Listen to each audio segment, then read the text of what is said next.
Dear students, आज हम discuss करने जा रहे हैं एक्सचेंज इंटीग्रल का कॉन्सेप्ट। ठीक है, एक्सचेंज इंटीग्रल जो है इसी कंसेप्ट से निकल करके आता है, हाइजेनबर्ग का मॉडल। ठीक है, तो अगर हम मान के चलते हैं कि हमारे पास एक है पैरामैग्नेट, ठीक है, और इस पैरामैग्नेट के अंदर हैं n आयंस। इन n आयंस का जो स्पिन है वो s है, तो एक इंटरनल इंट्रैक्शन होगा इन आयंस के बीच में जो इनको लाइन अप करने की कोशिश करेगा, इनके मैग्नेटिक मोमेंट को पैरेलल करने की कोशिश करेगा।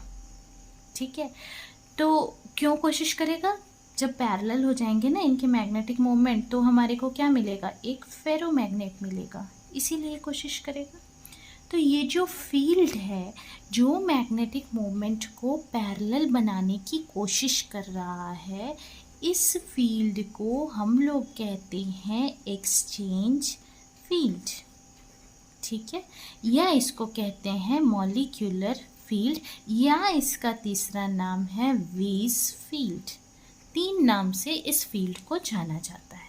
ठीक है, अब अगर हम कंसीडर करते हैं, मान के चलिए कि 2 एटम्स हैं, नेबरिंग एटम्स है किसी एक सॉलिड के अंदर। हमारे पास ये एक सॉलिड है, इसके अंदर 2 नेबरिंग एटम्स हैं। ठीक है, तो ये जो 2 एटम्स हैं ये ओवरलैप हो सकते हैं वेव मैकेनिकल पिक्चर में। मतलब अगर हम इनके वेव फंक्शंस ड्रॉ करते हैं और वेव फंक्शन से वेव्स ड्रॉ करते हैं तो हम ये इजीली शो कर सकते हैं। कैसे शो कर सकते हैं? देखिए, 2 एडजेसेंट ट्रांजिशन मेटल एटम्स हम कंसीडर करेंगे। वेव फंक्शन जो है 3D इलेक्ट्रॉन्स का जो वेव फंक्शन है, जो कि अनफील्ड शेल्स में है, उनके कैरेक्टरिस्टिक लोब्स जो हैं वो असिस्ट करेंगे ओवरलैप को। ठीक है, ये एक इलेक्ट्रॉन हुआ आपका और ये हो गया आपका दूसरा इलेक्ट्रॉन। लोब्स हैं ये दोनों इलेक्ट्रॉन के, ये हो गया इलेक्ट्रॉन 1 और ये हो गया इलेक्ट्रॉन 2। और ये जो रीजियन हो गया, ये हो गया आपका ओवरलैप का रीजियन। ठीक है, एटम ए है ये और ये है आपका एटम बी। तो आपने क्या सपोज किया कि एक 3D इलेक्ट्रॉन जो है वो एटम ए में है और एक 3D इलेक्ट्रॉन जो है वो एटम बी में है।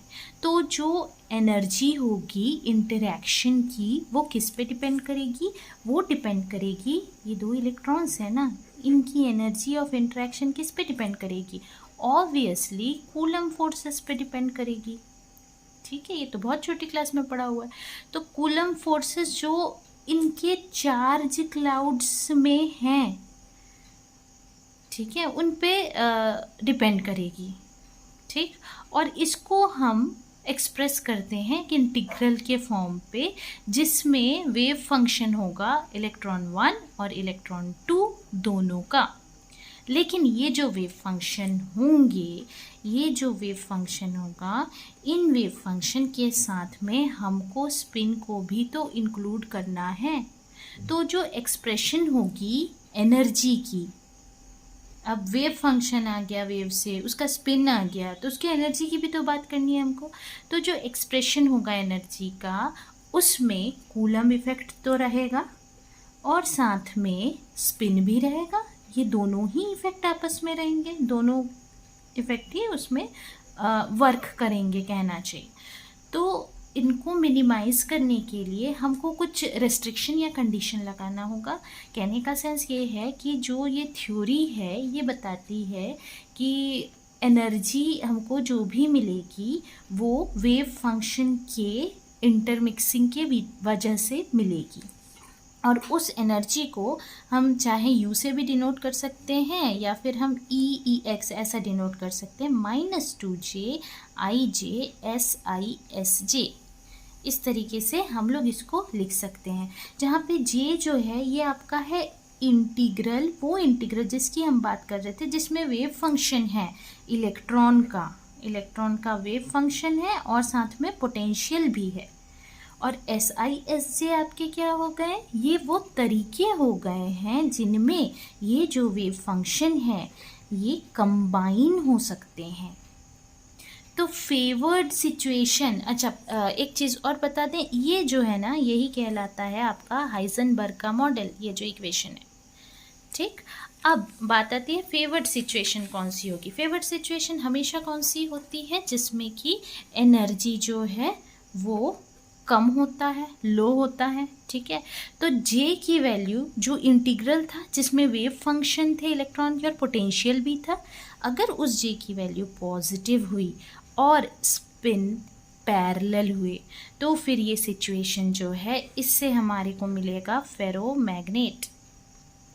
अगर दो नेबरिंग स्पिन जो हैं वो पैरेलल हो रहे हैं एक्सचेंज इंटरैक्शन की वजह से, ठीक है, तो उनके बाजू वाले जो नेबर हैं वो भी पैरेलल हो जाएंगे। ठीक है, तो जो होल लाइन ऑफ चार्ज है वो इसी तरीके से एक दूसरे के इंटरेक्शन से पैरेलल होता जाएगा। अगर J की वैल्यू आपकी नेगेटिव है और स्पिन आपके कैसे हैं, एंटी पैरेलल है, तो इससे होगा एंटी फेरोमैग्नेटिज्म। तो ये कॉन्सेप्ट है आपका हाइजेनबर्ग मॉडल का, या हम एक्सचेंज इंटीग्रल के आधार पे जिसे बताते हैं। ठीक है, तो आज के लिए इतना ही। अगर ये वीडियो आपको पसंद आए तो शेयर, लाइक, सब्सक्राइब करना ना भूलें। कोई डाउट हो उनसे कमेंट सेक्शन में पूछ सकते हैं। Thank you.